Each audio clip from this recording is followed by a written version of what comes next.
रामचंद्र शुक्ल इसी बनारस में इस डिपार्टमेंट में बैठ के लिख रहा है, हिंदी का काल विभाजन कर रहा है। आज हम जो देख रहे हैं वो छोड़िए, लेकिन शुक्ल की दृष्टि में वो इतना तो साफ है कि वो कह रहे हैं कि ज्ञान का प्रतिनिधित्व करने वाले, ज्ञान के प्रतिनिधित्व करने वाले प्रतिनिधि कवि कौन है? कबीर, रैदास, नानक आदि ये लोग हैं। और प्रेम का प्रतिनिधित्व करने वाले मुसलमान, जायसी, मलिक मोहम्मद जायसी, कुतुबुल मंजन जायसी।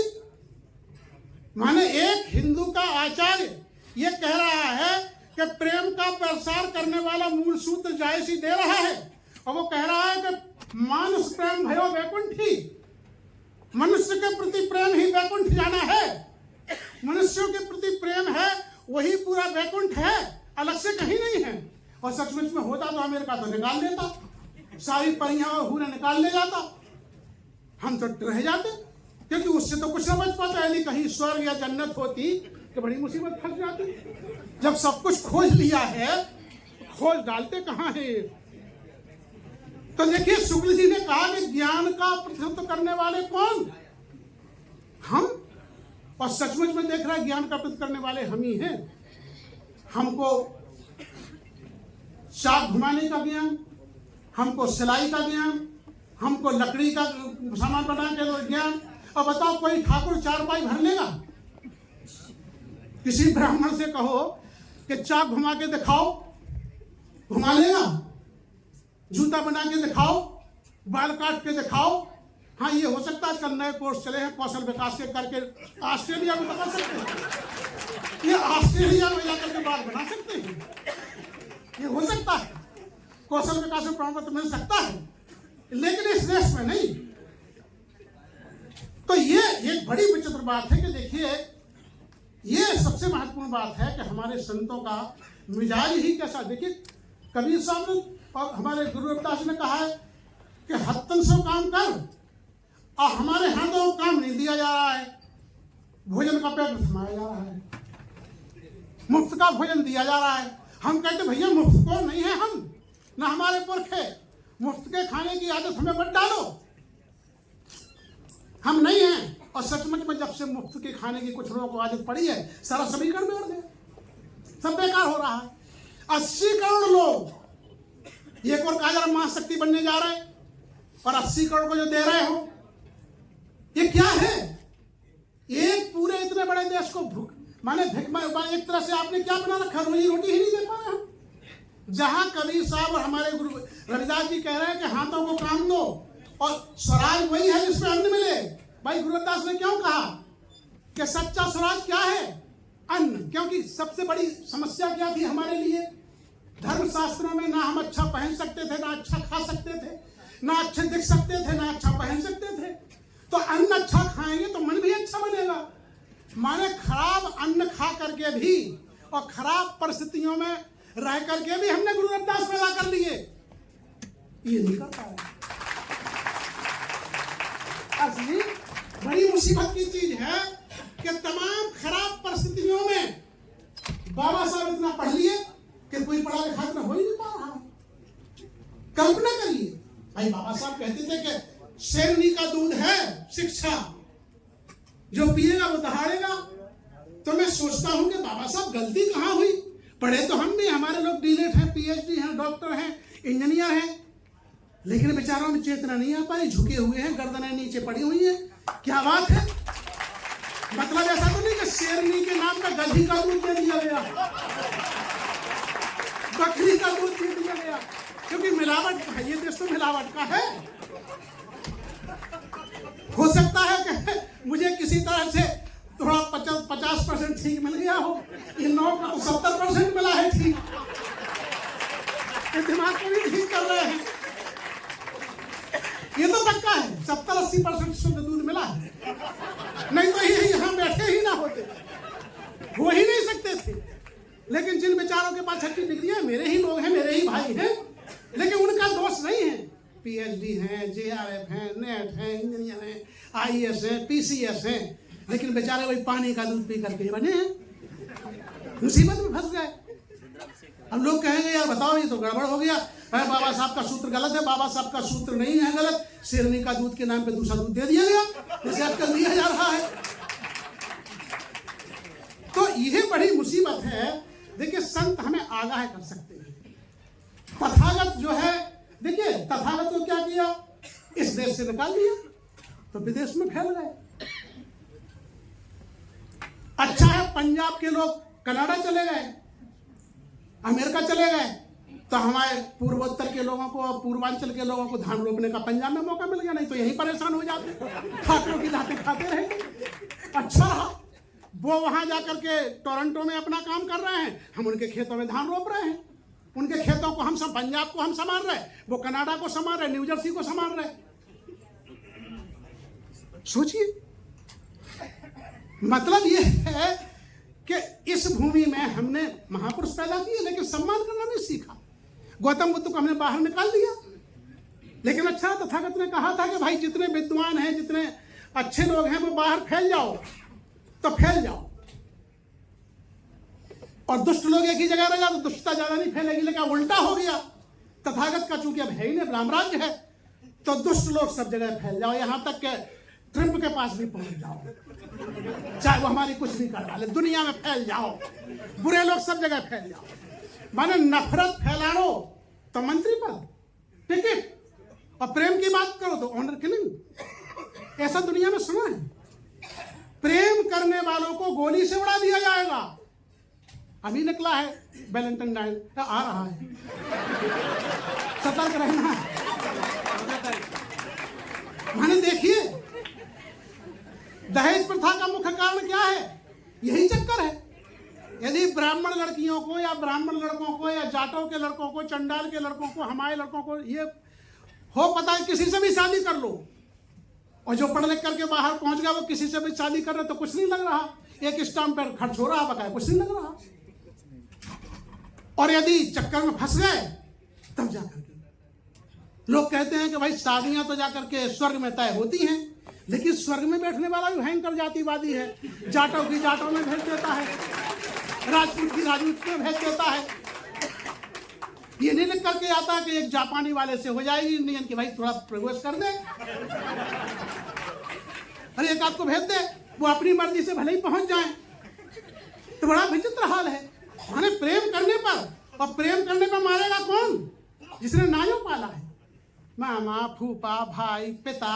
हत्यारा कौन है, वो तो गनीमत है कि सुप्रीम कोर्ट है और सुप्रीम कोर्ट संविधान के अनुसार चल रहा है, तो भाई को भी मृत्युदंड, मामा को भी मृत्युदंड कई लोगों को मिल रहा है और परेशान है।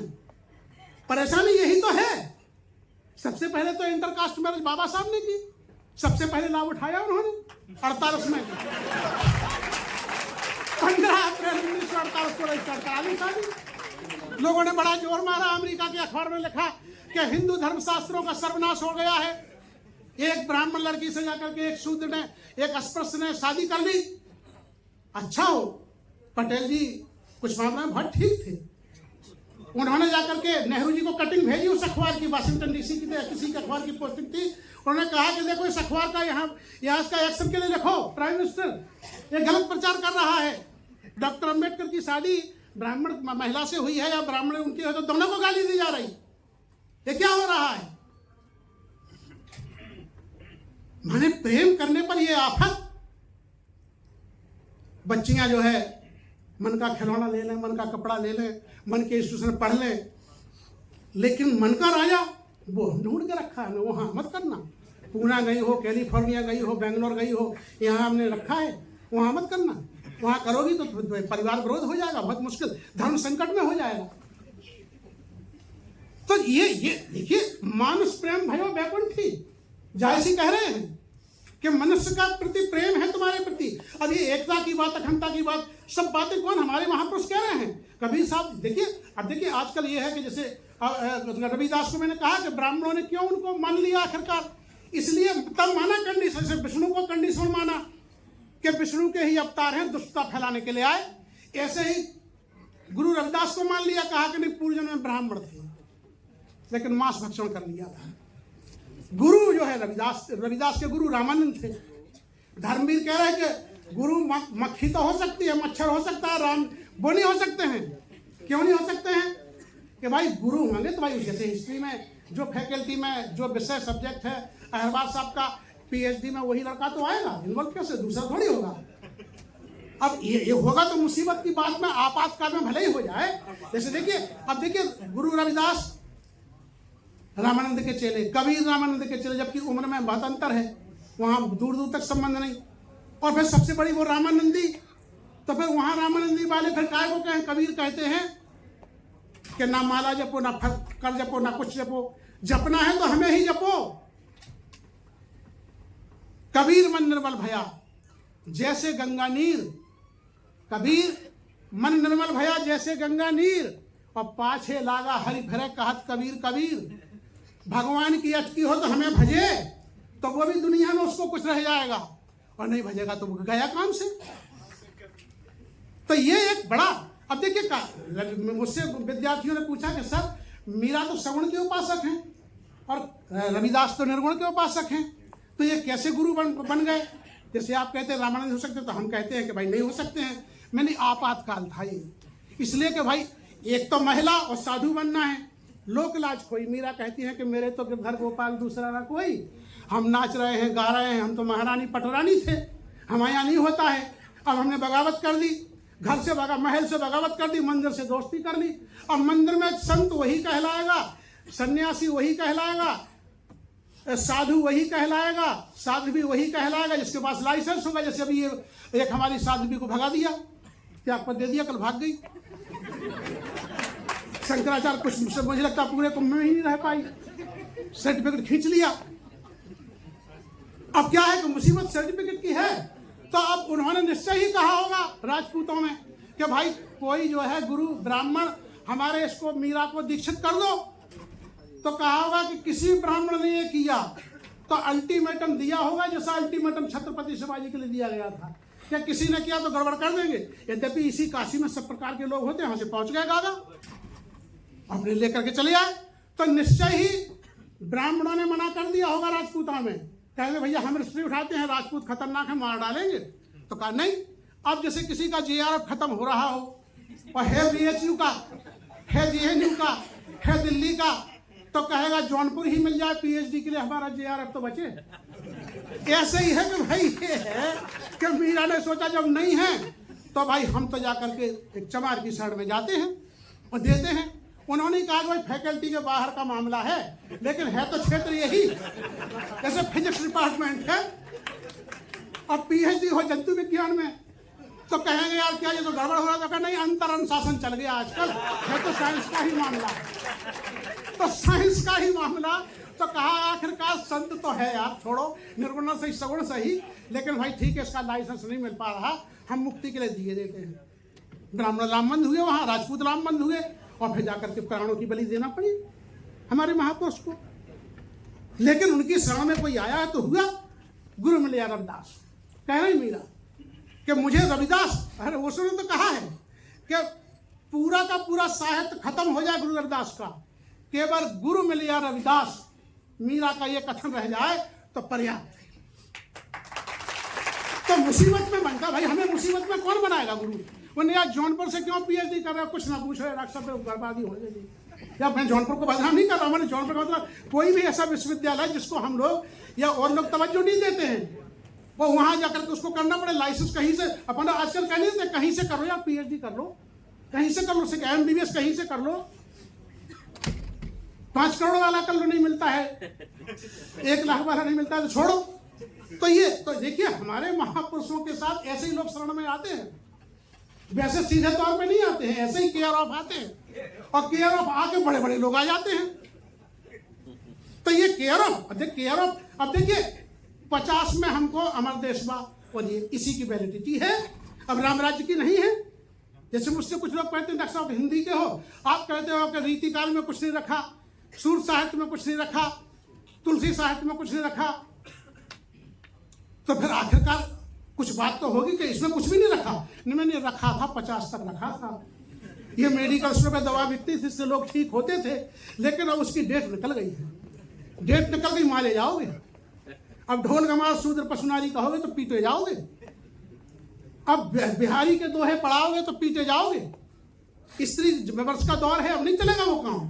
तो मैंने कहा तुम्हारी चीजें ठीक थी, मैं ये नहीं कह रहा हूँ, लेकिन उनकी तारीख निकल गई, एक्सपायरी डेट निकल गई। अब इसको ना चलाओगे तो गलत। मेडिकल जहाँ बिकेगा वो मेडिकल में गिरफ्तार होगा, मेडिकल का वो उसका लाइसेंस जब्त होगा, क्योंकि लोकतांत्रिक मूल्यों को स्थापित करने वाली चीजें चलेंगी। सती प्रथा को नहीं चला सकते हो, अस्पृश्यता को नहीं चला सकते हो, गरीब के प्रति खराब बात नहीं कर सकते हो, स्त्रियों के प्रति खराब बात नहीं कर सकते हो। कैसे कैसे लोग फंस जाते हैं, क्यों नहीं कर सकते हो भाई? अभी सब बैन हो गई ये चीजें। 50 तक तुम्हारी चली, सती प्रथा का अंत किया राजा राम मोहन राय ने, तो उनकी माँ ही खिलाफ हो गई। और यहाँ के अखबार ने लिखा जब लंदन में उनका देहावसान हुआ तो कहा एक राक्षस का अंत हो गया। तो ये बात है कि भाई हमारे महापुरुष, जैसे अभी अर्शी ने ठीक कहा कि कार्ल मार्क्स से पहले की भूमिका, फ्रांस की राजक्रांति से पहले की भूमिका, और तिलक का वो नारा था स्वराज हमारा जन्मसिद्ध अधिकार है। पढ़ा नहीं है बेचारों, पढ़ा होता तिलक जी ने तो शायद ये गलती ना करते, वो इनको श्रेय देते। नहीं, पढ़ करके भी श्रेय ना देते, कुछ और बात बना लेते। तो ये गुरु रविदास जी को याद करने का मतलब है कि लोकतंत्र को मजबूत करना। बाबा साहब को देखिए, मजे की बात देखिए, आज कहा जाता है ये कौन है? माने जो ज्ञान के मार्ग पर है, जो संविधान के मार्ग पर है, जो समता के मार्ग पर है, जो करुणा के मार्ग पर है, जो दया के मार्ग पर है, जो सद्भाव के मार्ग पर है, जो शील के मार्ग पर है, वो कौन है? कोई दलित होगा। माने यदि आप बुद्धिस्ट हैं तो कौन मिलेगा बुद्धिस्ट? जैसे ही कहा गौतम है, ये है, तो कहा कौन, क्या है? टाइटल से नहीं जान रहे हो, माने टाइटल से जान लो ये कौन है। माने दुनिया में एक अनोखा देश कि बुद्धि के मार्ग पर चलने वाले, साइंटिफिक टेम्परामेंट की बात करने वाले, ज्ञान के मार्ग पर चलने वाले हीन दृष्टि से देखे जा रहे हैं इस देश में आजादी के बाद भी। और जो पाखंड के मार्ग पर चल रहे हैं, अंधविश्वास के मार्ग पर, संविधान के विरुद्ध चल रहे हैं, साइंटिफिक टेम्परामेंट की बात की जानी थी।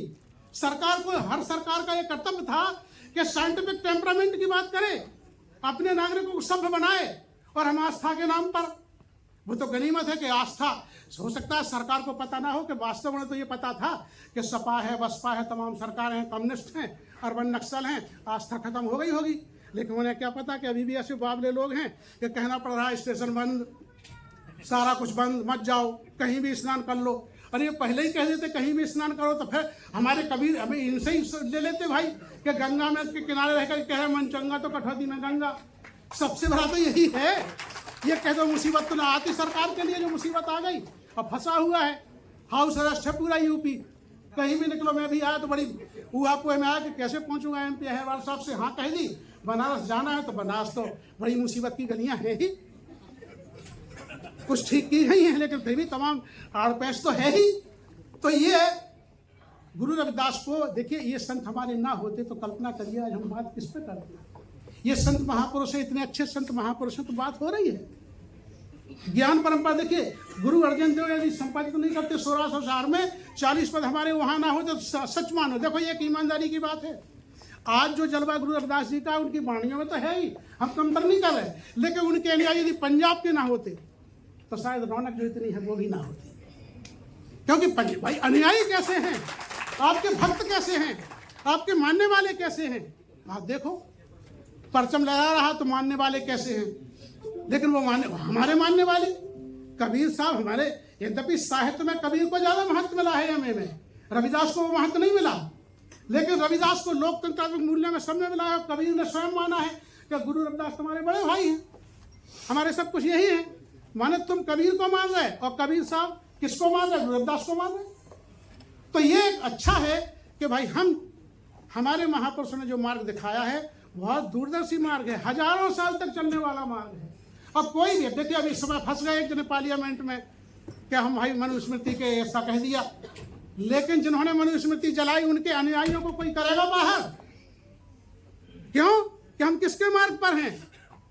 हम संविधान के मार्ग पर हैं, हम मानवता के मार्ग पर हैं, हम लोकतांत्रिक रूट के लोग हैं। हम तुम्हारे धर्मशास्त्रों को मानते या नहीं मानते महत्व इसका नहीं है।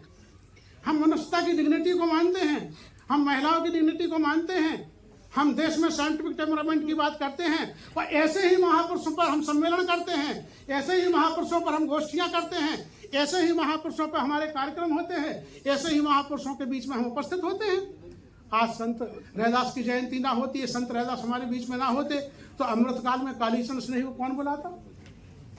भाई तुलसी का तो बुलाने वाले बन जाते, लेकिन हम लोगों को बुलाने वाला कौन होता? तो मतलब ये है कि गुरु रविदास जी हम सबके आदरणीय हैं, उनके भी आदरणीय हैं जिन्होंने उनकी उपेक्षा की। क्यों? कि अब वो मार्ग जो हमने अपनाया, हमारे देश ने अपनाया है, हमारी शासन पद्धति ने अपनाया है, वो मार्ग है संतों का मार्ग, और संतों का मार्ग सद्भाव का मार्ग है। वो उनका मार्ग परस्पर प्रेम का मार्ग है, और प्रेम के मार्ग का ही है।